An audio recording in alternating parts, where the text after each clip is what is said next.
সুপ্রিয়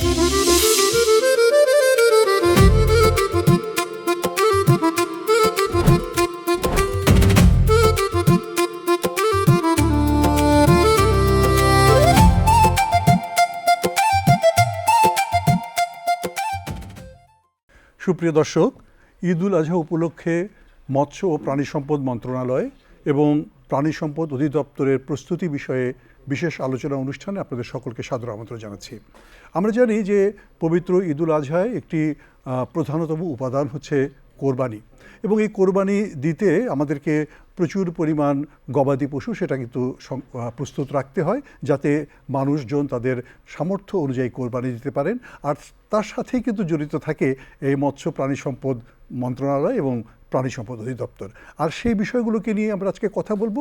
আমাদের সাথে কথা বলার জন্য এই স্টুডিওতে উপস্থিত আছেন মৎস্য ও প্রাণী সম্পদ মন্ত্রণালয়ের মাননীয় প্রতিমন্ত্রী জনাব সুলতান সালাউদ্দিন টুকু এমপি, এবং আরও এই অনুষ্ঠানে উপস্থিত আছেন মৎস্য ও প্রাণী সম্পদ মন্ত্রণালয়ের সম্মানিত সচিব মোহাম্মদ দেলওয়ার হোসেন, আপনাকেও স্বাগত জানাচ্ছি, এবং আছেন প্রাণী সম্পদ অধিদপ্তরের মহাপরিচালক কৃষিবিদ শাহজামান খান, আপনাকেও ধন্যবাদ জানাচ্ছি।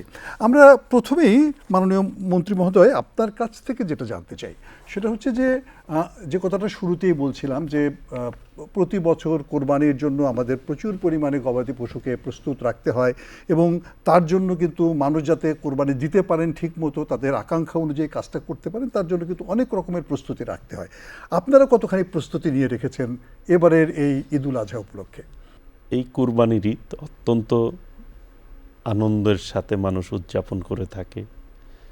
এই দিনটির জন্য ধর্মপ্রাণ মুসলমানরা অপেক্ষা করে সারাটি বছর, তার প্রিপারেশন নিতে থাকে। বিশেষ করে বাংলাদেশের কৃষকরা, ক্ষুদ্র খামারিরা এবং যারা বড় খামারি আছে তারাও এই দিনটার জন্য অপেক্ষা করে, এই বছরটার জন্য অপেক্ষা করে যে তারা পশুগুলি লালন পালন করে।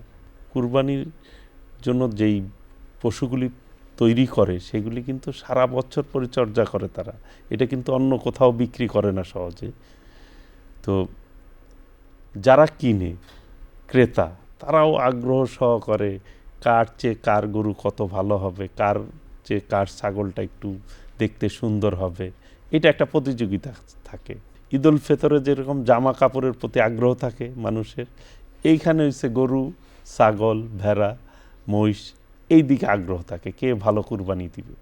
এটা আসলেই ঈদের আনন্দ, ছোটোবেলায় এটার আমেজই অন্যরকম মানুষের কাছে। আমরা তো ছোট জীবন পার করেছি। তো এই ফেস্টিভ্যালটা যাতে সুন্দরভাবে বাংলাদেশের মানুষ উদযাপন করতে পারে, ইতিমধ্যেই আমাদের মাননীয় প্রধানমন্ত্রী দেশনায়ক তারেক রহমান উনি সার্বিকভাবে এই বিষয়গুলি খেয়াল রাখার ব্যাপারে আমাদের সার্বিক তদারকি করেছেন। তো আমরা আমাদের জায়গা থেকে, আমাদের মৎস্য এবং প্রাণী সম্পদ মন্ত্রণালয়ের পক্ষ থেকে আমরা সব স্টেক হোল্ডারদেরকে নিয়ে মিটিং করেছি, মন্ত্রণালয়তে মিটিং করে আমরা নির্দেশনা দিয়েছি যার যার দায়িত্ব যাতে সঠিকভাবে পালন করে। আমাদের এইবার পর্যাপ্ত পশু মজুত রয়েছে, প্রায় 1,23,00,000-এরও অধিক, প্রায় 22 লক্ষ গবাদি পশু আমাদের সারপ্লাস রয়েছে। সেই জন্য পার্শ্ববর্তী দেশ থেকে যাতে কোনোভাবেই এই গরু প্রবেশ না করতে পারে সেই ব্যাপারে বিডিআরের সাথে আমরা কথা বলেছি সীমান্তে, যাতে করে কোনোভাবেই এই গরুগুলি না ঢুকতে পারে। কারণ আমাদের খামারিরা অনেক কষ্ট করে এই শ্রম দিয়ে এই গরুগুলি লালন পালন করে। কাজে দেশের টাকা দেশে থাকবে, যেটি আমাদের মাননীয় প্রধানমন্ত্রীর স্লোগান, করব কাজ করব দেশ, সবার আগে বাংলাদেশ। এই বাংলাদেশটাকে আমাদের ধারণ করতে হবে, এই দেশটাকেই আমাদের স্বাবলম্বী করতে হবে, আমাদের মানুষজনকেই স্বাবলম্বী করতে হবে। সেই জন্য আমরা প্রত্যেক হাটে এবার কিন্তু বাড়তি আমরা কিছু ব্যবস্থা নিয়েছি, যেরকম চিকিৎসা ব্যবস্থা। গরু যদি কোনো অসুস্থ হয় সেজন্য মেডিকেল টিম করা হয়েছে, প্রত্যেক হাটেই ধারে আমরা 2টা মেডিকেল টিম করেছি। তাৎক্ষণিক গরু যদি অসুস্থ হয়ে থাকে তাকে ট্রিটমেন্ট দেওয়া, এবং জাল টাকার একটা আছে সেই ব্যাপারে মেশিন দেওয়া হয়েছে যাতে কেউ কাউরে প্রতারিত না করতে পারে। অর্থাৎ ক্রেতা এবং বিক্রেতা উভয়কেই সেবা দেওয়ার ব্যাপারে আমরা সর্বোচ্চ সজাগ থেকে আমরা কাজ করেছি। তার মানে আমরা এটা বলতে পারি যে সরকারের তরফ থেকে প্রতিটি জায়গাতে নজরদারি করা হচ্ছে এবং সহযোগিতা নিশ্চিত করা হচ্ছে। আমরা আপনার কাছে আবারও আসবো এই বিষয়গুলোকে নিয়ে কথা বলার জন্য। আমরা একটু সচিব মহোদয় আপনার কাছে আসি, যে আমরা জানি যে এটার সাথে অনেকগুলো স্টেক হোল্ডার জড়িত, যেটা যেমনটি মাননীয় প্রতিমন্ত্রী মহোদয় বলছিলেন, যে এখানে যেমন উৎপাদনকারী আছে, বিক্রেতা আছে, আবার একই সাথে হাট ব্যবস্থাপনার বিষয় আছে, আমরা জানি যে এখানে স্থানীয় সরকারের ব্যাপার আছে, পরিবহন ব্যবস্থা আছে। এই জায়গাগুলোর ভিতরে সমন্বয়টি আপনারা কিভাবে করছেন এবং যাতে সব জায়গাতে সুচারুভাবে কাজটা হতে পারে সেই জায়গা থেকে আপনারা কিভাবে কাজটা করছেন? পশু ব্যবস্থাপনা নিয়ে মাননীয় মন্ত্রী এবং আমাদের মাননীয় প্রতিমন্ত্রী মহোদয়ের নেতৃত্বে আমাদের মৎস্য প্রাণী সম্পদ মন্ত্রণালয়ে সকল স্টেক হোল্ডারদের নিয়ে একটা মিটিং করেছিলাম। জি। সেই মিটিংয়ে স্থানীয় সরকার মন্ত্রণালয়ের প্রতিনিধি, স্বরাষ্ট্র মন্ত্রণালয়ের প্রতিনিধি, সিটি কর্পোরেশনের প্রতিনিধি, বর্ডার গার্ডের প্রতিনিধি, পুলিশ, আনসার, বিডিপি, বিজিপি, অর্থাৎ যারা যারা এটার সাথে সম্পৃক্ত, এবং জেলা প্রশাসন এবং উপজেলা প্রশাসনও আমাদের সাথে অনলাইনে সংযুক্ত ছিলেন। সেই মিটিংয়ে বেসিক্যালি সেই মিটিংটা অর্গানাইজ করেছে প্রাণী সম্পদ অধিদপ্তর, তবে কন্ডাক্ট করেছে মাননীয় এই মন্ত্রী মহোদয় এবং প্রতিমন্ত্রী মহোদয়। সেইখানে সকল স্টেক হোল্ডারদের সাথে আমরা তাদের এই কোথায় কী সমস্যা হতে পারে, কীভাবে পুরো কোরবানির পশু নির্বিঘ্নে সারা দেশে হাটগুলোতে চলাচল করতে পারে সেই বিষয়ে আমরা সকল নির্দেশনা দিয়েছি। আর বর্ডারে যে বড় বড় হাটগুলো আছে, যেগুলো ইতিমধ্যে এবং বিগত বছরগুলিতে কয়েক কোটি টাকা ইজারা হতো, সেই হাটগুলো আমরা বন্ধ করে দিয়েছি, যেগুলো টেন্ডারই হবে না। এবং একই সাথে আবার আমরা স্থানীয়ভাবে এক জেলা থেকে আরেক জেলায় অথবা মফস্বল থেকে ঢাকা শহর বা বড় বড় মহানগরীতে পশু আনার ক্ষেত্রে প্রত্যেকটা যানবাহনে কুরবানির পশু পরিবহন এগুলো লিখে, স্লোগান লিখে সারা দেশে পরিবহন হচ্ছে, এবং যাতে কোথাও চাঁদাবাজি না হতে পারে সেই জন্য আমরা পুলিশ প্রশাসন এবং জেলা প্রশাসনকে প্রয়োজনীয় দিক নির্দেশনা দিয়েছি। এবং আমরা যতটুকু জেনেছি এখন পর্যন্ত সেই রকমের অভিযোগ খুব একটা আসতেছে না। মানে সাপ্লাই চেনে এটা ঘটনাটা ঠিক আছে, এখন পর্যন্ত ঠিক আছে, এখন পর্যন্ত আমাদের কাছে কোনো অভিযোগ আসেনি। আচ্ছা, খুবই খুবই ভালো কথা। কারণ এই কথা ঠিক যে অনেক সময় কখনো কখনো কৃত্রিম সংকট সৃষ্টি করে বাজার দাম বাড়ানো বা কমানোর একটা ব্যাপার তৈরি হয়ে যায়, সেই জায়গাটাতে আপনারা কাজ করছেন এবং সবগুলো স্টেক হোল্ডারকে নিয়ে কাজ করছেন। অসংখ্য ধন্যবাদ আপনাকে। আমি একটু মহাপরিচালক মহোদয় আপনার কাছে জানতে চাই, আমরা যেমনটা শুনছিলাম মাননীয় প্রতিমন্ত্রীর কাছ থেকে, যে আমাদের যা উৎপাদন হচ্ছে সেটি আমাদের চাহিদার তুলনায় বেশি এবং এই জায়গাটিতে আপনারা ভালো নজরদারি করছেন।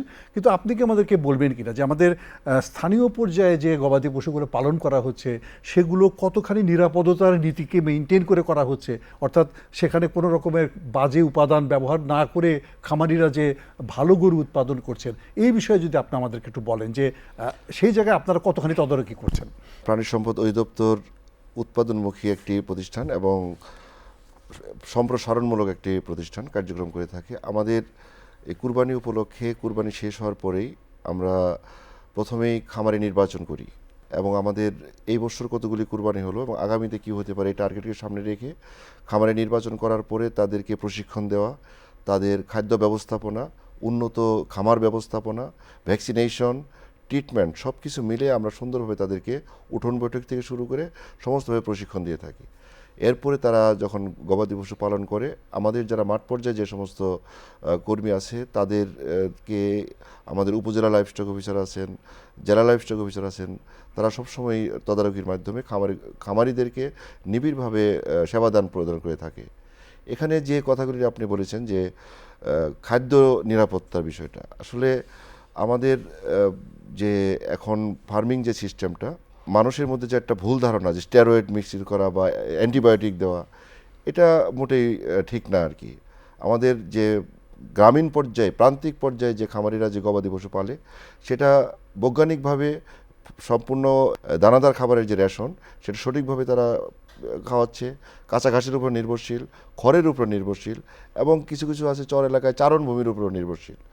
সেখান থেকে সেই গরুগুলিকে আমরা এই পর্যন্ত এই বাজার পর্যন্ত নিয়ে আসি। এবং একটা জিনিস আপনাদের অনেকেই হয়তো মিসকনসেপশন থাকে, না জেনে অনেক কথা বলে, যেমন আপনার ইউরিয়া মোলাসেস স্ট্র আমরা খাওয়াই। গরুর যে পাকস্থলী আছে 4টে ভাগে বিভক্ত: রুমেন, রেটিকুলাম, ওমোজাম, অ্যাবোমেজাম। এবং রুমেনে থাকে প্রচুর মাইক্রোবস। ইউরিয়াটাকে ভেঙে অ্যামোনিয়াতে আসে, অ্যামোনিয়া থেকে নাইট্রোজেন, এবং নাইট্রোজেনটাই প্রোটিনে রূপান্তরিত হয়, যে প্রোটিনটা গরুকে হেলদি করে। এখন অনেকেই মনে করে যে তাহলে এই ইউরিয়া খাওয়ালো মানে কি বিষ খাওয়ালো। এই যে মিসকনসেপশন, না জেনে এটা দূর করার জন্য আসলে আমরা বিভিন্ন জায়গায় প্রশিক্ষণ দিচ্ছি, মানুষের মধ্যে অ্যাওয়ারনেস ডেভেলপ করছি, লিফলেট দিচ্ছি, পোস্টার দিচ্ছি। না, তারপরে আপনি যেটা বলছিলেন যে ইউরিয়া মোলাসেস স্ট্র, এটা তো আসলে বিজ্ঞানসম্মতভাবে উদ্ভাবিত একটি পদ্ধতি এবং সেটি যথেষ্ট পরীক্ষা নিরীক্ষা করেই মানবের জন্য যাতে কোনো রকমের নেতিবাচক অবস্থা সৃষ্টি না করে সেভাবেই কিন্তু প্রযুক্তিটিকে তৈরি করা হয়েছে। এবং এই প্রযুক্তিগুলো কি আমাদের কৃষক ভাইরা এখন ভালোভাবে ব্যবহার করতে হ্যাঁ, পারছে? আমাদের কৃষক ভাইরা তো এটা খাওয়াচ্ছেই, প্লাস সাইলেজের বিষয়ে এখন অনেক তারা সচেতন, সাইলেজ খাওয়াচ্ছে মাঠ পর্যায়ে, এবং সাইলেজ খাওয়ালে কিন্তু মাংস অনেক সফট হয়, জি। সেই সাইলেজ তারা করে খাওয়াচ্ছে। আমাদের প্রচুর, বিশেষ করে আপনি নর্থ বেঙ্গলে যদি যান দেখবেন প্রচুর কাঁচা ঘাসের বাজার আছে, সেখান থেকে মানুষ কাঁচা ঘাস তৈরি করার ব্যাপারে তারা এখন আগ্রহ। রেল লাইনের দুই পাশে, রাস্তার দুই পাশে তারা এখন কাঁচা ঘাস আবাদ করছে, পতির জমিতে তারা কাঁচা ঘাস তৈরি করছে।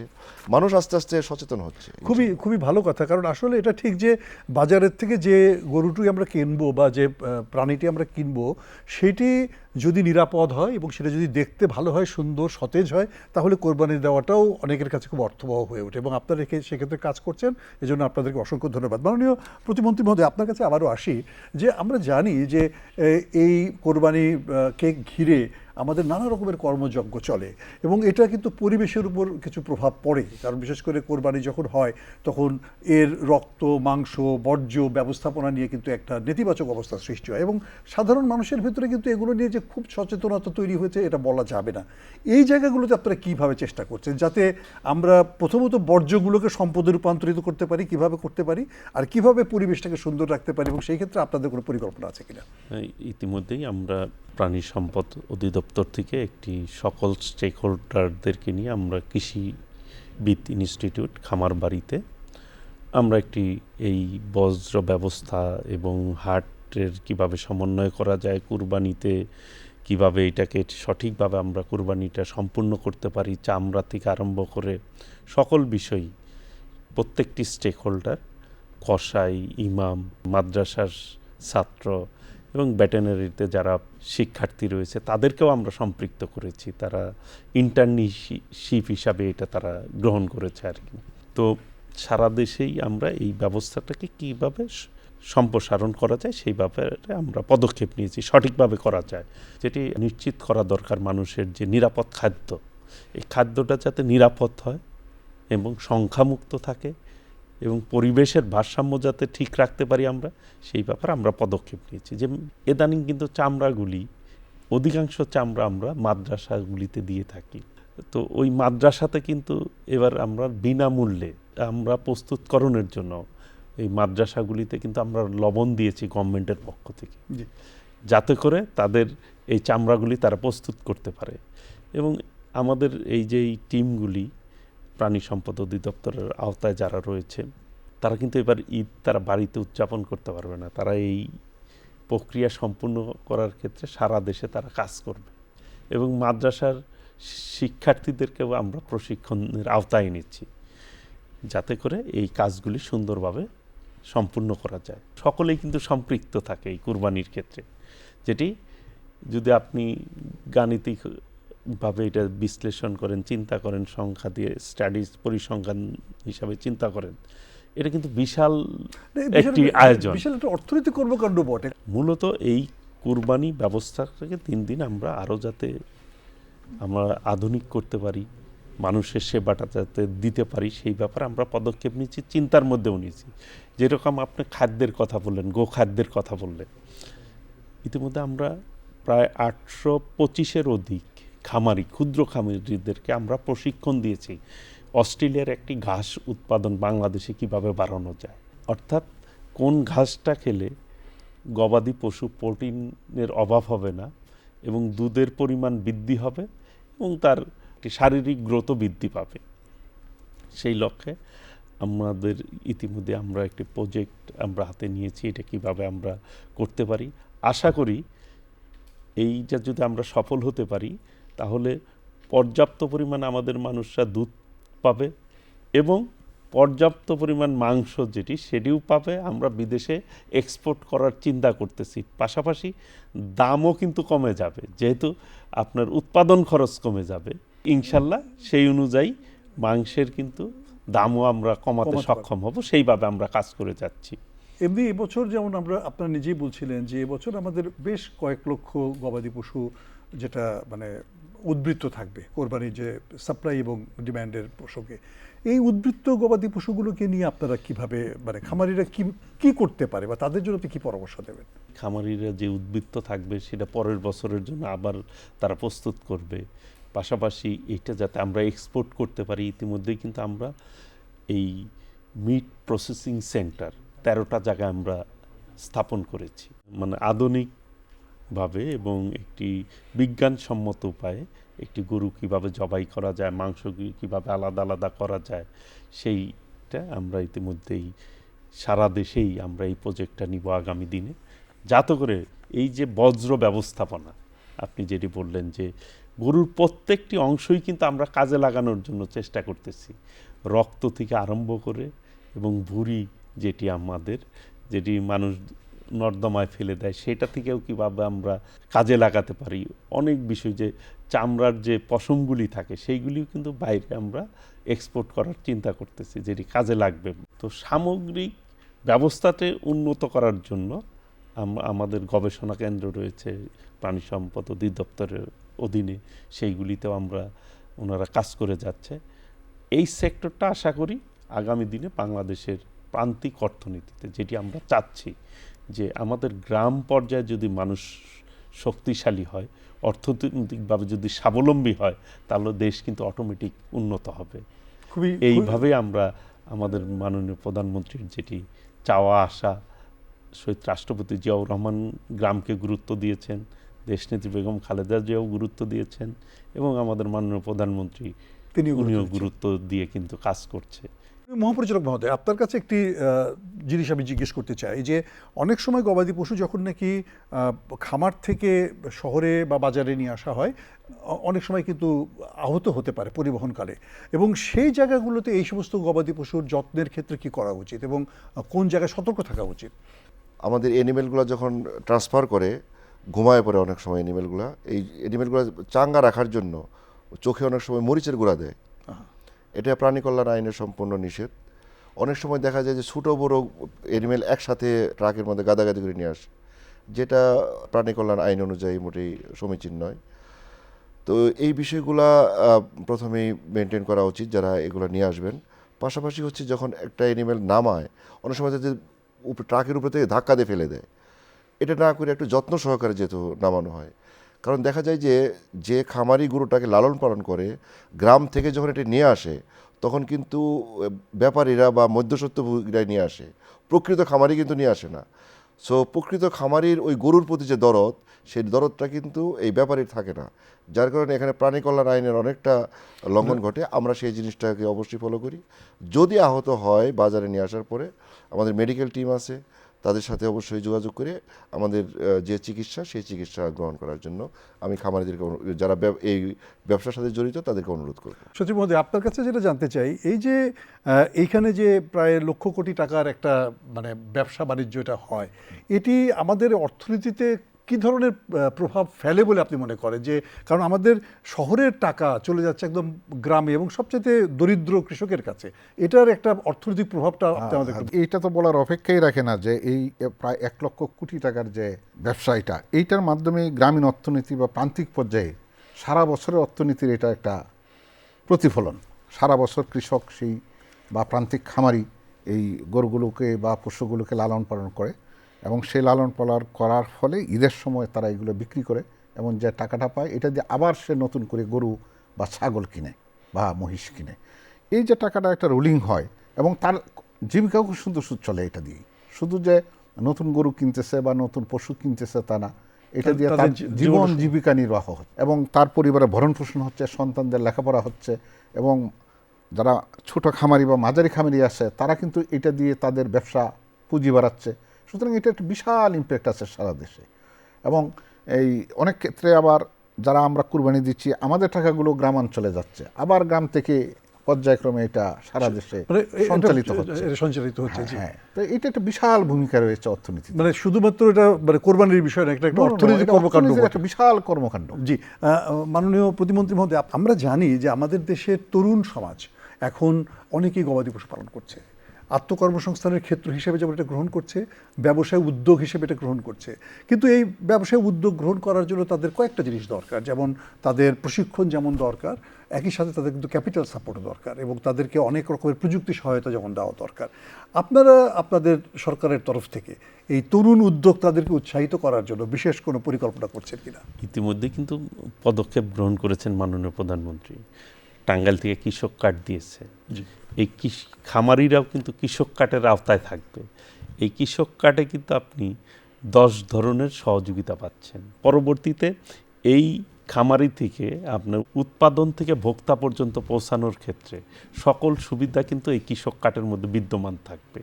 কাজেই একজন নতুন উদ্যোক্তা বা একজন শিক্ষিত উদ্যোক্তাকে আমরা উৎসাহিত করার লক্ষ্যে আমরা তাদেরকে ঋণ সহযোগিতা, কৃষি লোনের ক্ষেত্রে কিন্তু আপনার একটা সুবিধা রয়েছে, আপনার স্বল্প সুদে ঋণ দেওয়া হয়। কাজেই এই সুবিধাগুলি যখন এই গবাদি পশুর ক্ষেত্রেও পাবে, তখন কিন্তু দিন দিন উদ্যোক্তার সংখ্যা বাড়বে এবং আমাদের প্রান্তিক যে জনগোষ্ঠী তারা কিন্তু উৎসাহিত হবে। আশা করি বাংলাদেশের অর্থনীতির ক্ষেত্রে এই সেক্টরটি একটি বড় অবদান রাখতে সক্ষম হবে। সচিব মহোদয়, আপনার কাছ থেকে যেটা জানতে চাই, একটা কাজ যখন আমরা করতে চাই তখন কিন্তু তার জন্য কিছু নীতিমালা দরকার। আমাদের দেখেন যে এই যে 1 কোটি গবাদি পশু কোরবানি হবে, এর বজ্র ব্যবস্থাপনার যেমন একটা প্রসঙ্গ আছে, একই সাথে কিন্তু তার রক্ত সংরক্ষণ করা বা তার মানে পরিবেশকে পরিচ্ছন্ন রাখার একটা বিষয় আছে। আমরা কিন্তু খুব যে সংঘবদ্ধ কোনো পলিসির আওতায় কাজটা করছি তা কিন্তু না। আপনি কি মনে করেন না যে আপনার মন্ত্রণালয়ের উচিত হবে এমন একটি পলিসি তৈরি করা যাতে আমরা সবগুলো কাজ সুসংবদ্ধভাবে করতে পারি? আমরাও এটা নিয়ে চিন্তা করতেছি।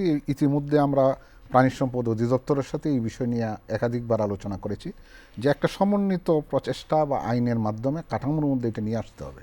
এতে সিটি কর্পোরেশন, গ্রামাঞ্চল সব জায়গায় এটা সুন্দরভাবে এবং পরিপাটিভাবে এই কুরবানির বিষয়টা সম্পন্ন করা যাবে।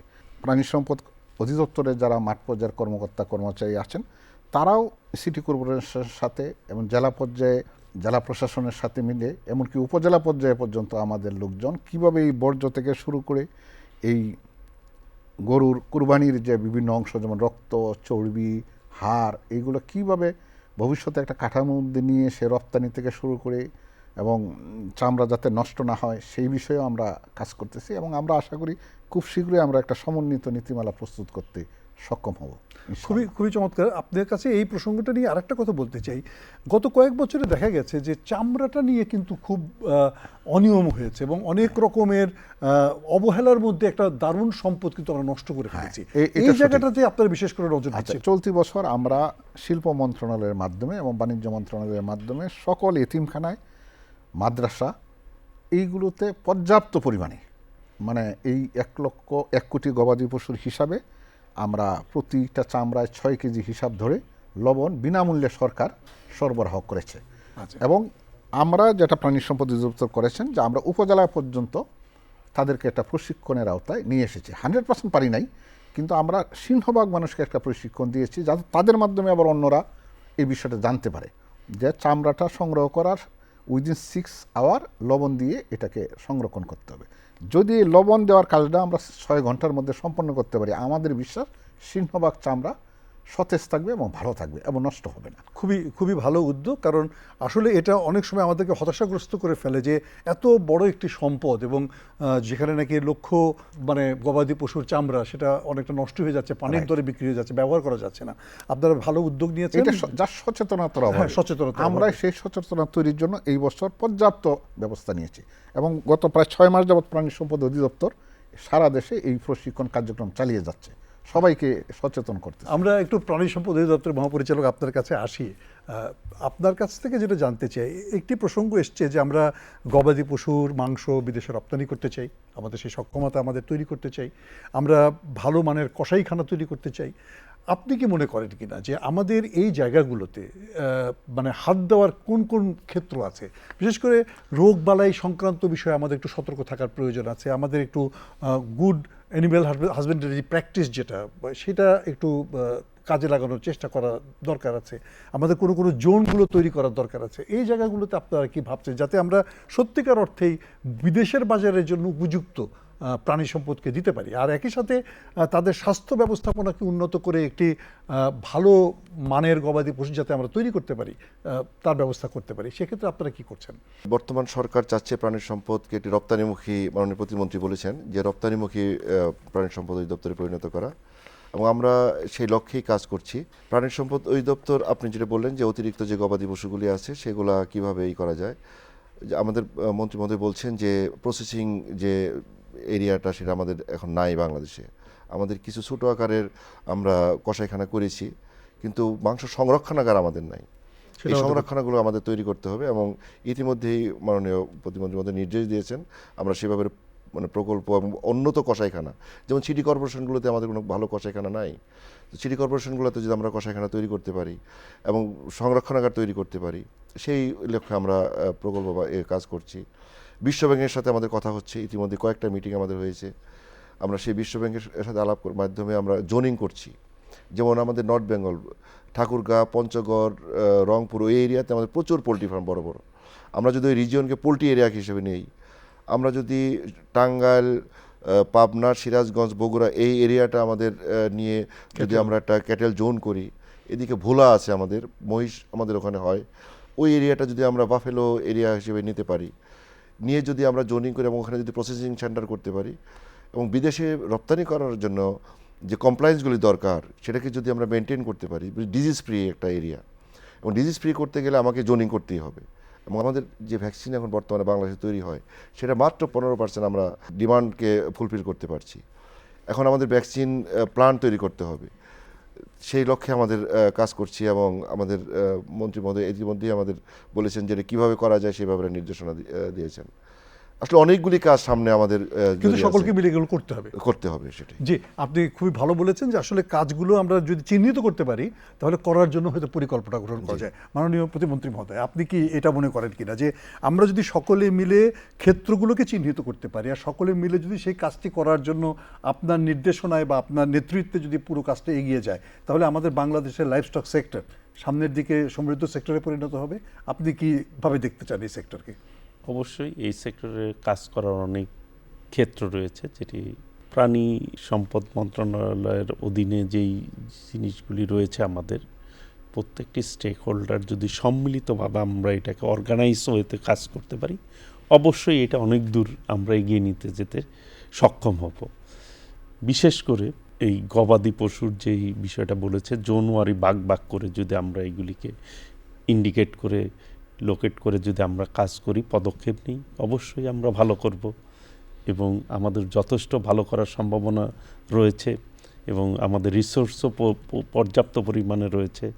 এই ব্যাপারে আমরা আমাদের জায়গা থেকে সর্বোচ্চ পদক্ষেপ নিব ইনশাল্লাহ। আশা করি যে আমাদের অর্থনীতি এই ক্ষেত্রে অনেকটা বড় ভূমিকা পালন করতে সক্ষম হব। আপনার কাছে সর্বশেষ, আপনি আমাদের দর্শকদের উদ্দেশ্যে এই কোরবানির ঈদে তারা কি করবেন সেই ব্যাপারে যদি ছোট্ট একটু নির্দেশনা দেন। আমি সকল দর্শকদেরকে, দেশবাসীর উদ্দেশ্যে বলতে চাই যে কুরবানির যে ঈদ, এটি অত্যন্ত আমাদের আনন্দের ঘন পরিবেশে আমরা উদযাপন করতে চাই, এবং আমরা আমাদের দেশের পণ্য কিনব, আমরা আমাদেরকেই সমৃদ্ধ করব, এবং সবাই মিলে এই দেশটিকে গড়ে তুলব, যেটি মাননীয় প্রধানমন্ত্রী চায়। করব কাজ, গর্ব দেশ, সবার আগে বাংলাদেশ। খুবই খুবই চমৎকার, আপনাকে অসংখ্য ধন্যবাদ, এবং আপনারা যারা আলোচনা করেছেন আপনাদেরকে অসংখ্য ধন্যবাদ। প্রিয় দর্শক, আমরা আলোচনা শুনছিলাম, আলোচনাটা ছিল যে প্রাণী সম্পদ অধিদপ্তর বা মৎস্য প্রাণী সম্পদ মন্ত্রণালয় তারা কি কাজ করছেন বা কি তাদের পরিকল্পনা সেই বিষয়টি নিয়ে। কিন্তু আসলে শুধুমাত্র কাজটি তো তাদের না, কাজটি তো আমাদের সকলের। কারণ আমরা যারা এই দেশের নাগরিক, আমরা 1 কোটি গবাদি পশুকে কোরবানি দেব, এবং এই 1 কোটি গবাদি পশু কোরবানির সাথে কিন্তু 5 কোটি 6 কোটি 18 কোটি মানুষ কোনো না কোনোভাবে যুক্ত থাকবেন এবং আমাদের প্রত্যেকেরই কিন্তু নৈতিক দায়িত্ব আছে এই প্রাণী সম্পদের যে ব্যবহারটি সেটাকে নিশ্চিত করার জন্য, কোরবানির পরিবেশটিকে রক্ষা করার জন্য, রক্ত মাংস যেটা অন্যান্য বর্জ্য পদার্থ আছে সেগুলোকে পরিষ্কার পরিচ্ছন্ন করার জন্য এবং সব মিলিয়ে আমাদের এই কোরবানিটিকে সফল করার জন্য আমাদের প্রত্যেকেরই কিন্তু দায়িত্ব আছে। আজকে সম্মানিত অতিথিরা যে কথাগুলো বলেছেন সেগুলো আমাদের প্রত্যেকেরই কিন্তু দায়িত্বের মধ্যে পড়ে এবং আমরা সকলে মিলে যদি কাজটা করি তাহলে এই ঈদটিকে আমরা সকলে মিলেই উদযাপন করতে পারবো এবং যেটা মাননীয় প্রতিমন্ত্রী মহোদয় বলছিলেন যে সকলে মিলে আমরা একটি সমৃদ্ধ বাংলাদেশ গড়তে চাই, দেশের অর্থনীতিকে সমৃদ্ধ করতে চাই এবং প্রাণী সম্পদ সেক্টরকে সমৃদ্ধ করতে চাই। আমাদের সাথে থাকার জন্য আপনাদের সকলকে ধন্যবাদ জানাচ্ছি এবং স্টুডিওতে আসার জন্য ধন্যবাদ জানাচ্ছি এবং প্রিয় দর্শক আপনাদেরকেও ধন্যবাদ জানিয়ে শেষ করছি আমাদের আজকের এই আয়োজন। সকলকে ধন্যবাদ এবং শুভেচ্ছা। আপনাদের আগামী ঈদ ভালো হোক, সুন্দর হোক। ঈদ মোবারক।